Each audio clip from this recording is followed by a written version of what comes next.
Hello and welcome to our viewers here in Nigeria and all around the world. This is Galaxy TV News. Let's get things started. President Muhammadu Buhari congratulates Muslims on the occasion of Eid al-Maulud, preaching love and forgiveness.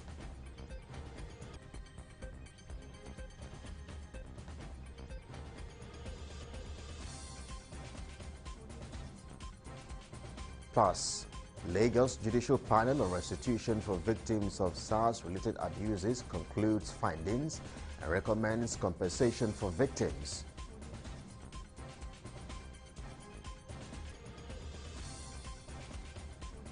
Outside Nigeria, at least 26 people killed in floods in southern India after heavy rains caused rivers to overflow, cutting off towns and villages. Those are our top stories. We have details in just a moment.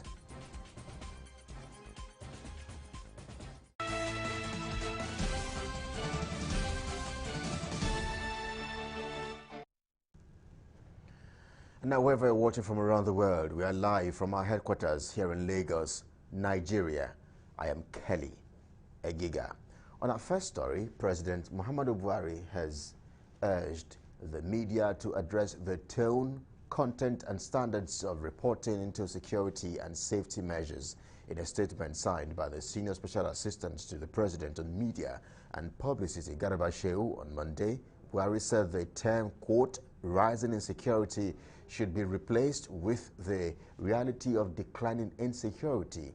According to him, there has been increased activities in the armed forces, police force and intelligence agencies to effectively respond to the security challenges in the country.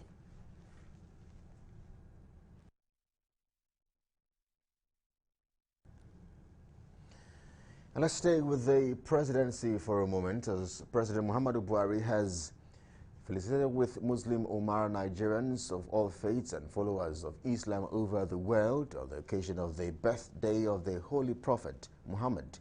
In a message to mark the occasion as conveyed by the Senior Special Assistant to the President on Media and Publicity, Garba Shehu, President Buhari said he is delighted to send greetings of peace, unity and goodwill to Muslims, Nigerians and all Muslims around the world as they observe and celebrate Eid al-Maulud. Garba said the President urged Muslims to strive for forgiveness and closeness to the noble life and teachings of the Prophet, whose birthday is being marked on a special day like this. The President used the occasion to give a snapshot of the increased activities the armed forces, police force and intelligence agencies have embarked upon to effectively respond to the security challenges in the nation.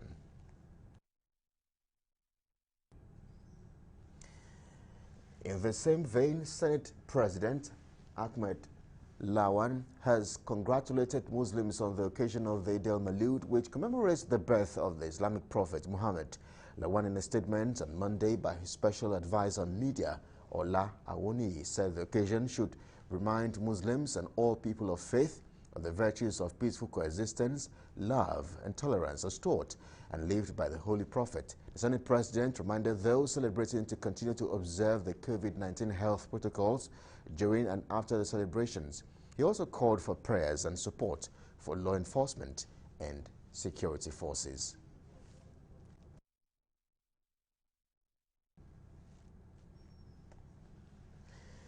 And away from the Senate, let's shift our focus now to bilateral relations, as the federal government has disclosed plans to strengthen bilateral relations between Nigeria and the United States of America, particularly in the areas of security, democratic process, and two-way trade and investment. Minister of Foreign Affairs Geoffrey Oyema disclosed these to journalists after a roundtable discussion with the visiting Deputy National Security Advisor to USA, Jonathan Finer, to Nigeria on Monday. He said the two countries have discussed various matters of mutual interest and agreed to strengthen their relationship to explore in agriculture, education services, consular matters, health, and other matters that can bring economic stability to the two countries. In the area of security, recent delivery of the Super Tucanos, the A-29 fighters, and support in other areas, and we assessed the situation in the Sahel beyond Nigeria right up to Libya, and how we can work closely together to address the terrorist challenges, but also the internal security situations in Nigeria. The U.S. Deputy National Security Advisor, Jonathan Feiner, on his part, said his visit to Nigeria will further enhance the close relations existing between the two countries. Important and consequential and close relationship for the United States, and I really want to start just by underscoring that. It is at the center of so many of our shared strategic priorities, from getting our arms around the global COVID-19 pandemic, to climate change, to the democracy agenda that President Biden has championed, to the range of shared security threats that we face, including terrorism. President Biden has been exceedingly clear that our foreign policy really will begin and end with our close collaboration with our partners around the world.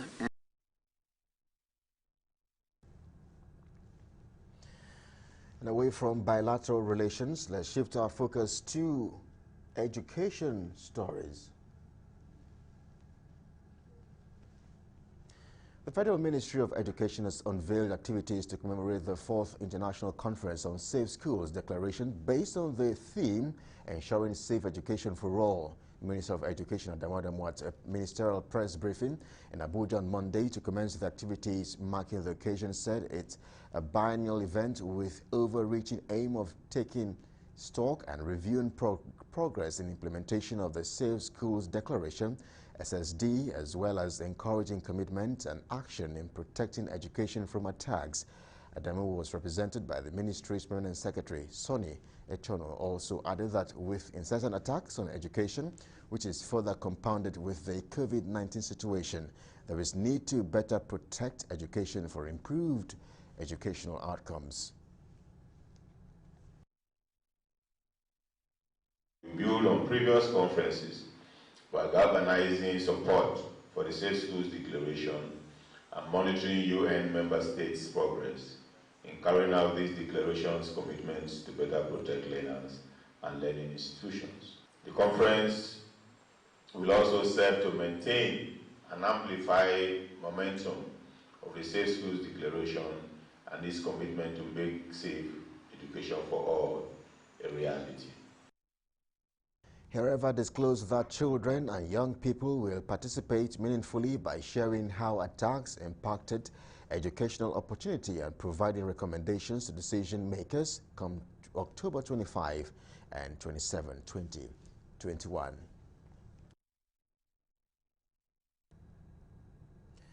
You're watching the news on Galaxy TV. Let's take a breather, but in the second part of our news package, the Lagos Judicial Panel on Restitution for Victims of SARS-related abuses has concluded findings and recommendations for victims. We'll bring you that story on the other side. Join us again.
You're welcome back. You're watching the news on Galaxy TV. Now, for more updates and latest news, visit our website at www.galaxytvonline.com.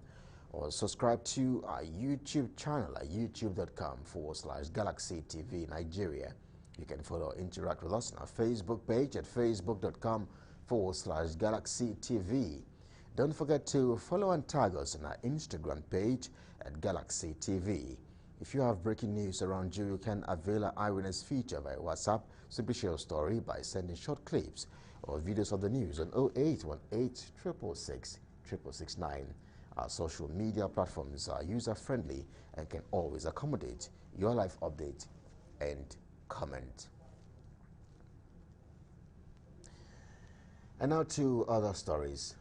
The Lagos State Judicial Panel on restitution for victims of SARS-related abuses and other matters has concluded its findings and made necessary recommendations. It has been a year since the 9-man judicial panel was set up to investigate cases of brutality and human rights violations perpetrated by operatives of the Nigerian Police Force and the dissolved Special Anti-Robbery Squad, SARS.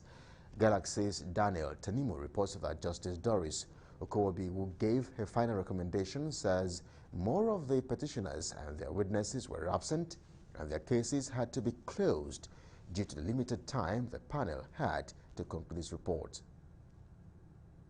The panel finds the petition meritorious and hereby takes an award of 10 million naira in favor of the family of late Ayodele Gabriel Sholaja for his unlawful and reckless killing by the police. During proceedings at the Lagos Court of Arbitration, Justice Okowobi said the petitioners have the right to file a case against the police for human rights violations and other abuses. She adds that the panel took cases of police brutality alongside the Lekki shooting incident and awarded compensation to some of the victims.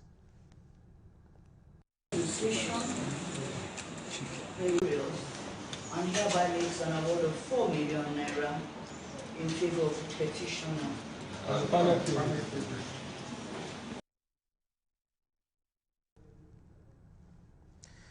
And now let's shift our focus to security stories. And in Oyo State, as Air Officer Commanding Logistics Command, Ikeja, Lagos, Air Vice Marshal Charles Owo and the Oyo State Governor, Seyi Makinde, have decried the state of insecurity in Nigeria. Air Vice Marshal Owo, during a courtesy visit on Governor Makinde, posted that the Air Vice Marshal said the Air Force would continue to do its best towards making the country safe for all and sundry, saying all hands must be on the deck on this regard. On his part, Governor Makinde said Nigeria is close to the kind of challenges faced during the civil war, following the spate of killings, kidnappings, and other forms of violence across the country. And all that projects we've been doing, I want to see the Air Force is willing, able, and ready to contribute each quarter towards ensuring that the Southwest, and specifically the state, is safe for people to go about. Also, advices going on, and also a difficult economic environment for us. So, I believe the current set of leaders for our country.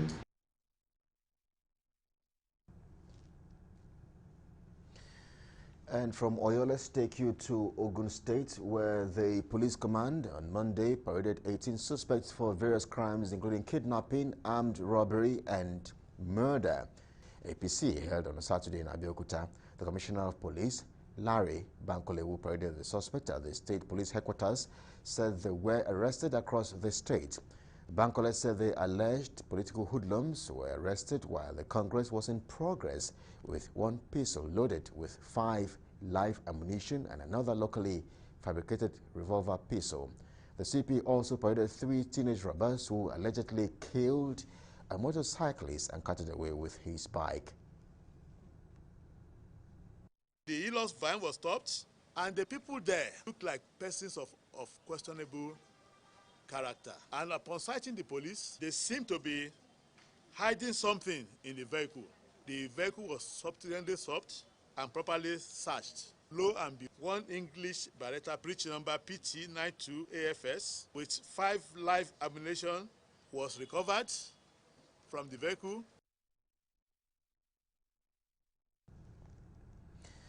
Let's stay with the police for a moment, but this time to Bayelsa State, where a new commissioner of police has assumed office in that state. Benjamin Okolo took charge of the Bayelsa Police Command on Monday following the redeployment of his predecessor, Echeng to Anambra State Police Command. Okolo, after inspecting the Guard of Honor, proceeded to introduce himself to senior officers of the command who were on ground to receive him. He says he is aware of the security challenges confronting the state and vowed to synergize with all stakeholders to curb crime. Aware that the state is being confronted with threats of kidnap, cultism, and some other heinous crimes, we will synergize with all stakeholders in the command. Particularly, we will take advantage of community engagement, of the community policing initiative, as well as effective utilization of our intelligence capabilities. Okolo assures that the command under his watch will be apolitical and also ensure a high level of professionalism in discharging their duties. Engagement of members of the public. The Inspector General of Police has already deployed monitoring units, experts, to commence enforcement drive that will identify the incorrigible officers involved in this unethical conduct. We will deal with cases of incivility to members of the public, extortion, and all forms of discreditable conduct. And still tracking security stories, let's take you up north, where gunmen have attacked a busy and densely populated market in Sokoto, killing over 40 people. The gunmen, suspected to be bandits, stormed the onion and other cash crops market and opened fire, killing over 40 people.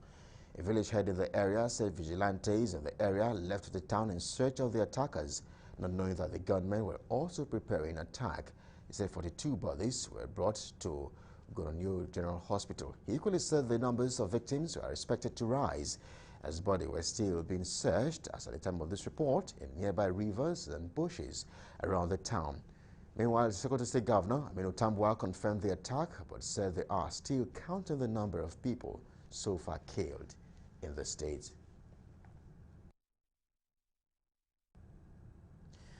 In the meantime, unknown gunmen have also attacked the popular 135 police station in Ohaku local government area of Ebonyi State. The suspects were said to have freed all the detainees within the custody of the police. It was also gathered that the gunmen stormed the station on Monday morning and shot sporadically before proceeding to release all the suspects in custody, which local sources said are more than 30 in number. The gunmen further set the vehicles within the premises of the affected police station ablaze.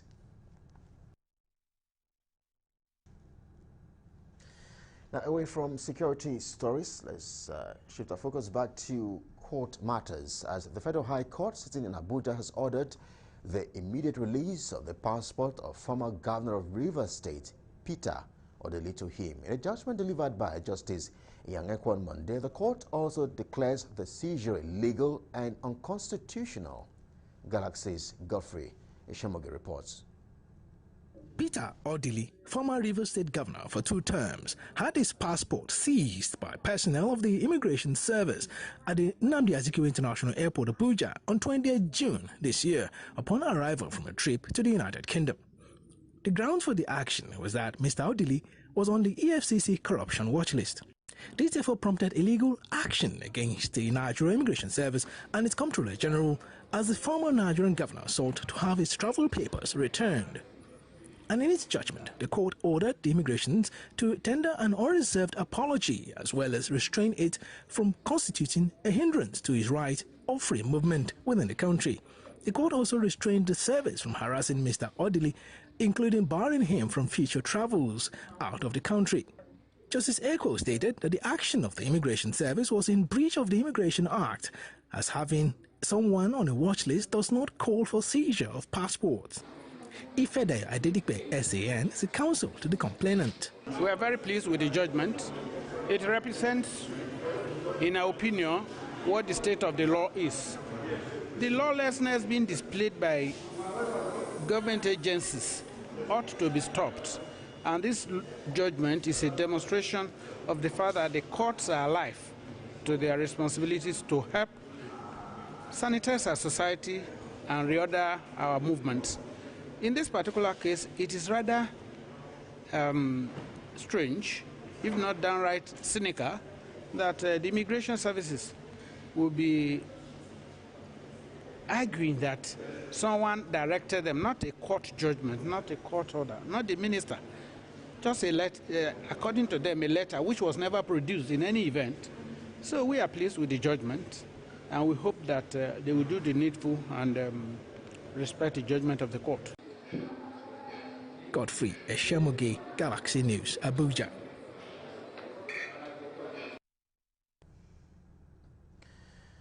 And let's stay with court matters as Sheikh Ibrahim El-Zakzaky and his wife Zina Ibrahim have separately approached the Federal High Court in Abuja to challenge the seizure of their international passports by the Department of State Services and the Attorney General of the Federation. In the suits being filed by Femi Falana, senior advocate of Nigeria, Sheikh El-Zakzaky and his wife told the court that their passports were last seen in possession of the National Intelligence Service, NIA, who have officially denied that it is in their possession. Subsequent to this, the duo had since declared their passports missing. However, upon attempting to renew the passports through immigration, it was revealed that their passports had been flagged by the DSS. All official requests to the DSS to remove the restriction have since then been ignored. In the meantime, the High Court in Warri Monday adjourned the case involving the former Olobosheri of Warri, Ayiri Mami, the Olu Advisory Council, and the ruling Ginowa House of the Warri Kingdom to November 30 for ruling in the application for other parties to join the suit. The case, which came up at the High Court 4 in Warri, lasted over 2 hours after several arguments before a date was agreed by both parties. Fielding questions from newsmen after court proceedings, the counsels of the claimant and parties seeking to join the suit spoke on the outcome of the argument. There are two sets of defendants seeking to join the suit as it is. You have the Ginowa the First Ruling House. Majority of the members of the Ginowa the First Ruling House want to join. Then you also have the subsisting Olu Advisory Council, represented by Chief Brown Mene and 3 other chiefs who wish to join the action. This is because the action is seeking to nullify some of the processes which has been driven so far by the Olu Advisory Council. Some group of persons came to join, applied to join as the defendants in the suit. And for them, they claim to be the subsisting Olu Advisory Council, while the claimant opposed it.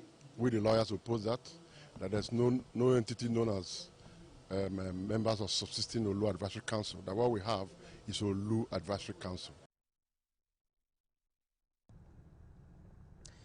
And now, former Nigerian president and high representative of the African Union in the Horn of Africa, Olusegun Obasanjo, has described the late former U.S. Secretary of State, General Colin Powell, as one who understood Africa during his lifetime. Obasanjo said late Powell was indeed a trusted colleague and comrade in arms, whose closeness as an African-American with the Mother Africa assisted in the growth of the continent. In a release by his special assistant on media, Kehinde Akinyemi, which was made to newsmen on Monday, Obasanjo said General Powell's tenure in office marked a significant departure from the traditional relations between Africa and the U.S. The former president noted that the news of Powell's death was received with sadness, stressing that, open of quote, his death is a great loss not only to his immediate family and to the U.S., but also to the entire world, end of quote.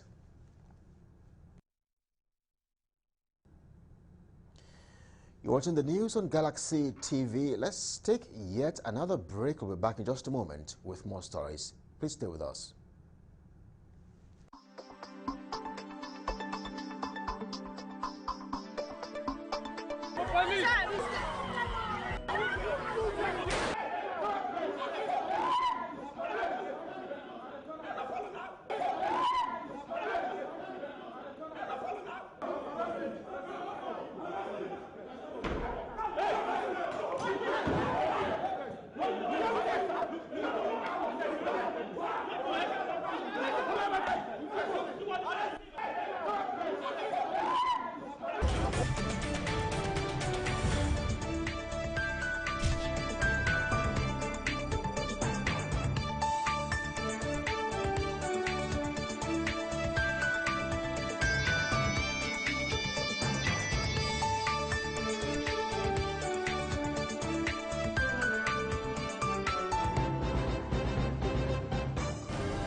You're welcome back. This is Galaxy TV News. Now, the resident electoral commissioner in Osun State, Professor Abdul Ganiyu Raji, has declared that the commission has commenced advanced plans ahead of the governorship elections in the state. Professor Raji, while speaking with correspondent Kunle Ojo in Ibadan, declared that the electoral body would commence activities lined up for the election as from December 2021. He reaffirmed commitments of the commission to conduct free, fair and credible elections, stating that INEC would provide a level playing ground for all parties to partake in the exercise. I tell you that we are fully prepared in the office. We are only waiting for when we will start implementing the schedule on the timetable, which is starting by December. So we'll start rolling out the programs and the activities to the community by December. He appealed to politicians and other stakeholders in the state to cooperate with the commission and the security agencies towards ensuring a hitch-free exercise. To them, it's very simple. What is their focus? What's the aim? It's just to ensure that they serve their people. And I did mention on one of the television programs that whoever is going to win is going to come from Osun State. And whether you win under Party Alanama or Party Elelubo, the person is going to be an Osun person.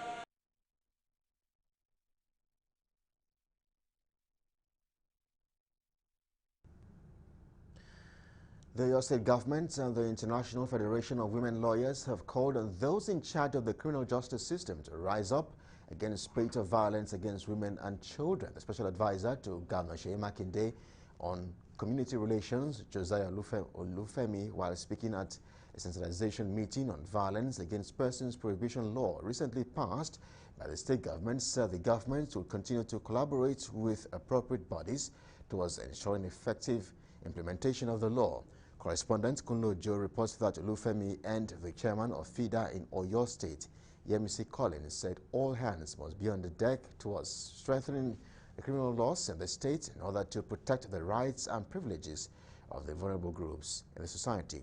Now, also the chairman of the Community Development Association Ibadan and Ibarapa Zone, Abdul Fatai Oloyede, commended the organizers of the event for the initiative, adding that this would go a long way to deter those with ulterior motives from perpetrating sexual violence. At the same time, I want to use this opportunity to call on those in charge of the criminal justice system to do more.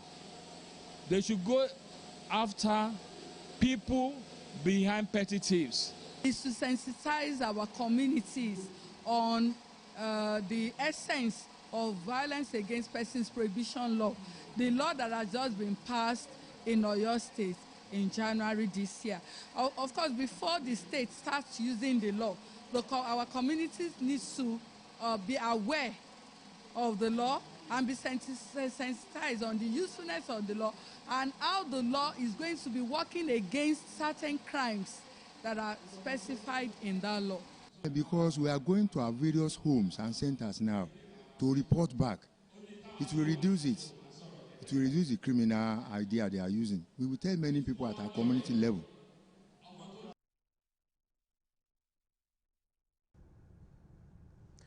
Now to Benue State, where Governor Samuel Otom has called on the judiciary to continue to respect and uphold the tenets of the rule of law, which is the panacea to the security, peace and development of the nation. The governor was represented by his deputy, Engineer Benson Abuonume, this noon Monday at the review of Guard of Honor and Special Court session to commence the 2021-2022 legal year of the Benue State Judiciary held at the High Court premises in Makurdi. Governor Tonwo says injustice is the bane of Nigeria, maintains that for any meaningful living anywhere, there should be equity, fairness and justice.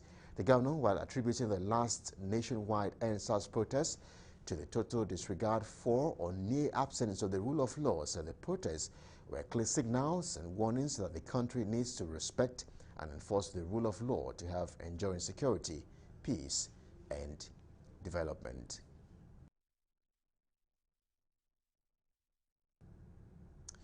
You're watching the news on Galaxy TV. Let's take yet another break. We'll be back in just a moment with more reports. Please join us again.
You're welcome back. Owerri, the Imo State capital, was a shadow of itself on Monday as residents continued to stay indoors in compliance with the sit-at-home order of the Indigenous People of Biafra IPOB in the 5 southeast states of Nigeria. This has continued 2 months after the separatist group said it had cancelled its weekly sit-at-home order in protest against the detention of its leader, Nnamdi Kanu, by the federal government. Banks, schools, markets and offices were under lock and key when a correspondent visited. He also monitored the development and saw youths playing football at Ikenobu, a place known for huge economic activities. Students of Imo State University also refused to attend lectures as parents and guardians kept their children and wards at home. A correspondent also saw security operatives and officials mounting roadblocks at the Oji flyover on Owerri Okigwe Road as other security agents patrolled the town.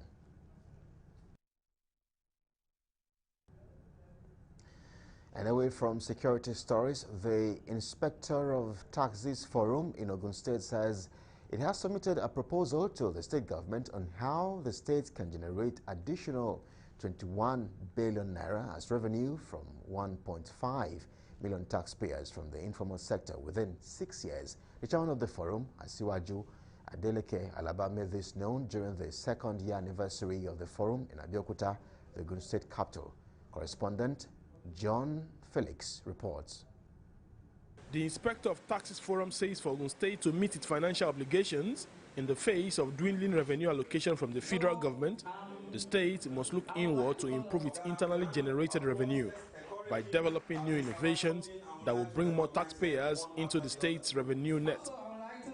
Chairman of the forum, Adeleke Alaba, notes that 90% of revenue generated by the state is from salary earners and the pay-as-you-earn sector, while operators of the informal sector, the self-employed, and the super-rich who form the bulk of the working population in the state pay little or no tax. We are trying to bring those in the informal sector into the tax net. At least our target is to bring at least 1.5 million tax, to enroll 1.5 million taxpayers from the informal sector. So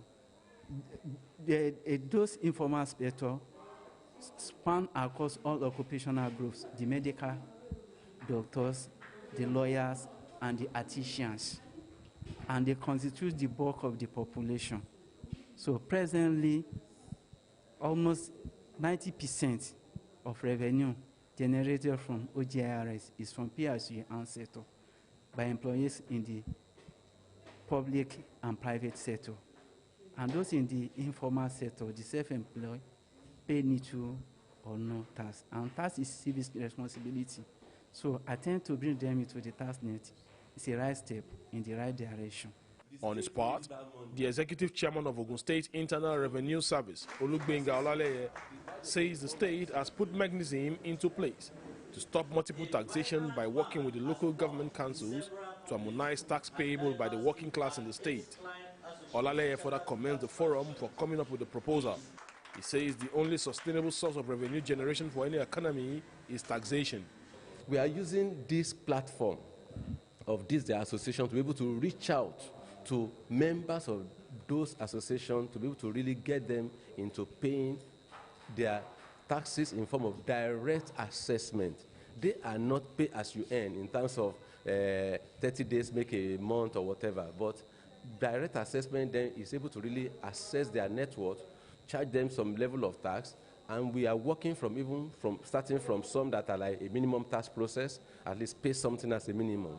When we get to better understand you or know your net worth, we move you gradually into direct assessment, which is based on ad valorem, based on what value you are creating. The goal here is for the informal sector to be accommodated in the tax net so that the government will be able to provide the social amenities and critical infrastructure required for the well-being of the citizenry. From Abeokuta in Ogun State, John Felix reporting for Galaxy Television News. And now to health stories. Nigerians have been urged to preserve their eyes by putting on glasses to prevent radiation and to always visit the hospital for proper medical checkup. This was the view of stakeholders at the awareness campaign to enlighten the public on the importance of eyes and to mark the 2021 International World Sight Day in Kaduna State. For Dr. Jeremiah Dekio, people need to take measures to prevent their sight from being affected by eating fruits, including carrots, which will help improve their sight. This is our World Sight Day, and our message, the theme for this year is Love Your Eyes. And our message to the people of Kaduna State is to try as much as possible to prevent our eye from being affected. And how do we do that? We can do that by taking some measures, eating good food that protects our eyes, like carrots. According to Dr. Jeremiah, over 1,000 children from 1 to 16 years with cataract have been treated, and over 2,000 free eyeglasses were offered to some of the children with sight problems from 2017 till date. So in the Kaduna State, this program has been on since 2017, which is still on. Actually, it's a program whereby Sightsavers always support, sponsor surgeries, most especially the cataract, and also provides glasses for our children with refractive errors. This is Galaxy TV News. It's now time to switch gears for a moment as we join our international desk for more stories.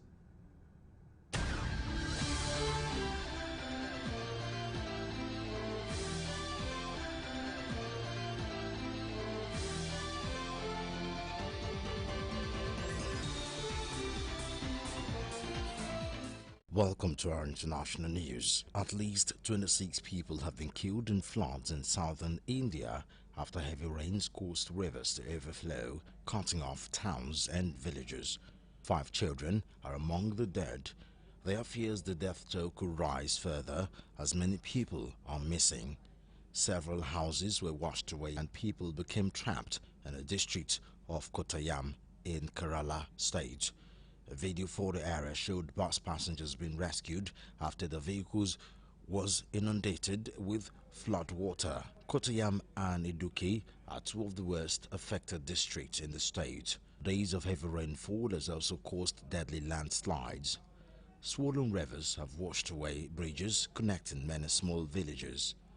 Military helicopters are being used to fly in supplies and personnel to areas where people are trapped, officials said.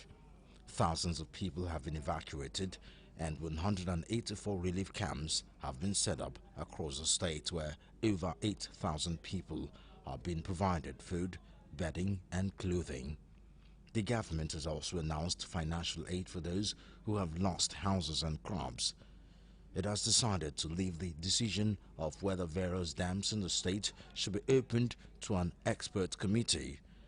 In 2018, some 400 people died when heavy rains flooded the state. There was controversy over the fact that dams were opened without any warning to people living in low-lying areas. Kerala's Chief Minister Pinarayi Vijayan said that the communities will decide which dams need to be opened. District collectors will be notified hours before opening the dams so that local people have enough time to evacuate, his office said in a statement. Meanwhile, India's meteorological department has predicted heavy, isolated rainfall in the state for up to 4 more days. Former U.S. Secretary of State Colin Powell has died aged 84 of COVID-19 complications, his family has announced. He was a former top military officer who rose to become the first African-American Secretary of the state in 2001 under Republican George W. Bush.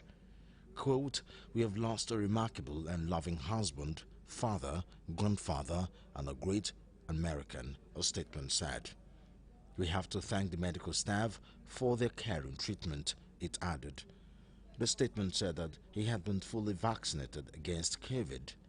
George W. Bush was among the first to pay tribute to a family man and a friend who was such a favorite of President that he earned the Presidential Medal of Freedom twice. Mr. Powell, a moderate Republican who broke into his party to endorse Barack Obama in 2008, became a trusted military advisor to a number of leading U.S. politicians. He also saw service and was wounded in Vietnam, an experience that later helped to define his own military and political strategies.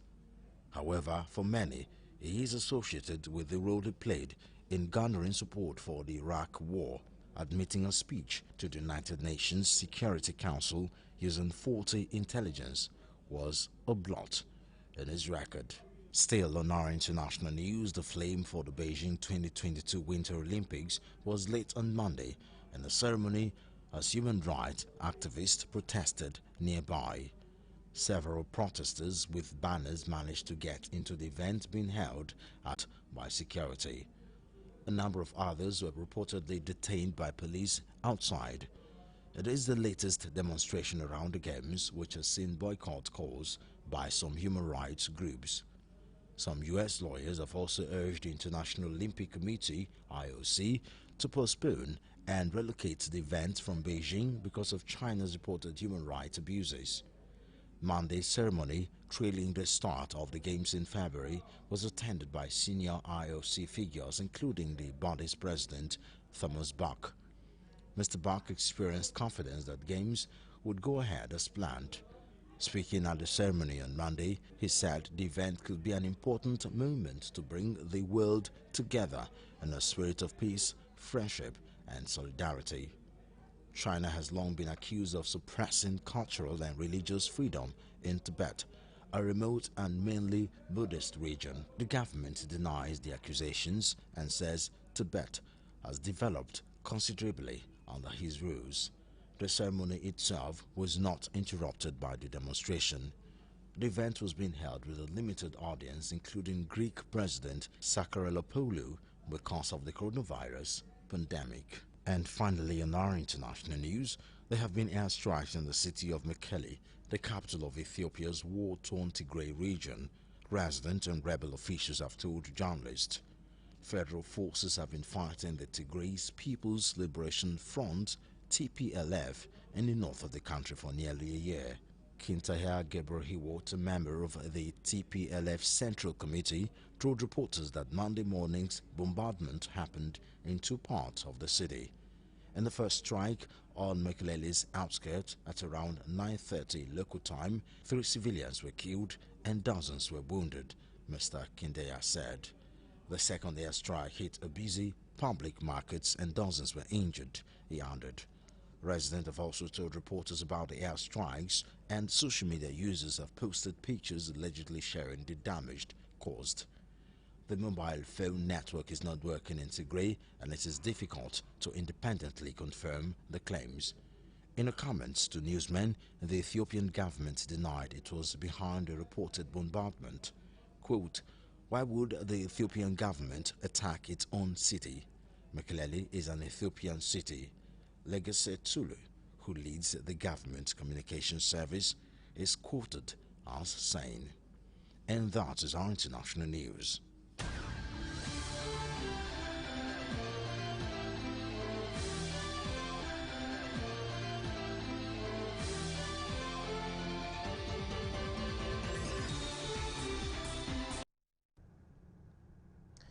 And now to wrap things off, let's join the entertainment desk.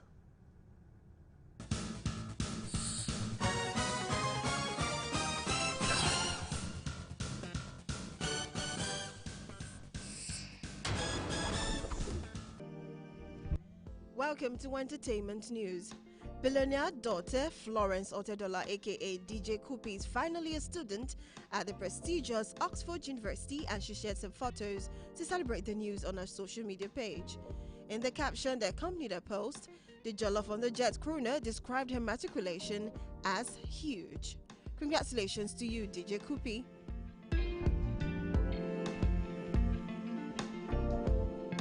Meanwhile, Big Brother Naija winner Efe has denied reports that organizers of the show blacklisted him after he won the reality show.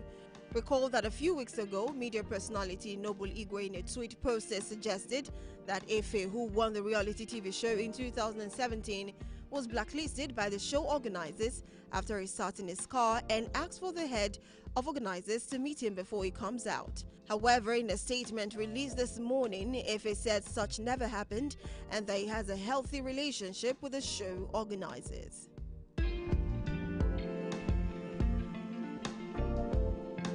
Still making round as Big Brother, as Big Brother ex-housemate Tayo Faniron has issued a demand to the organizers of Big Brother Africa, asking them to explain what really happened on the finale of Big Brother Africa.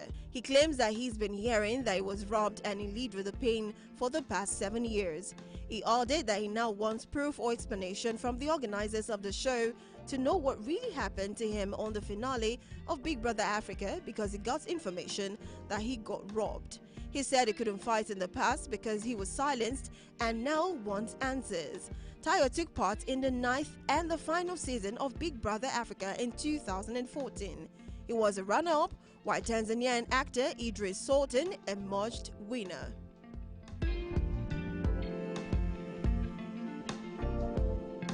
Global streaming platforms, in collaboration with the United Nations Educational, Scientific and Cultural Organization, UNESCO, has announced a short film contest for filmmakers in the sub-Saharan Africa. The new competition, themed Africa Folktales Reimagined, would offer 6 winners resources to develop their talent on a global scale, with international mentorship of $75,000 production budget and $25,000 in prize money to develop their short film.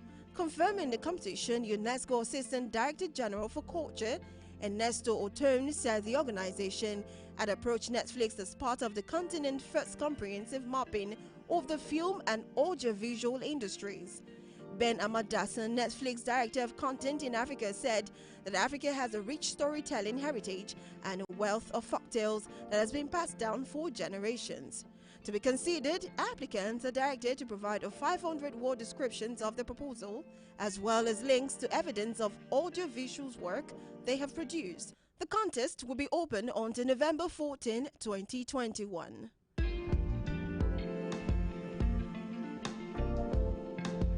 And finally, on entertainment news, Netflix's biggest series, Squid Game, is estimated to be worth almost $900 million for the streaming giant, Bloomberg News reports, and citing figures from an internal Netflix document. The 9-episode thriller became an international hit when it launched last month. According to the reports, about 132 million people have watched at least 2 minutes of the show in its first 23 days, earlier breaking the record set by US drama Bridgerton, which was streamed by 82 million accounts in its first 28 days.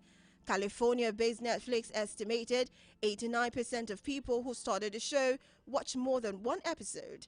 The news agency said that 66% finished watching the series in the first 23 days. And that'll be all on entertainment news.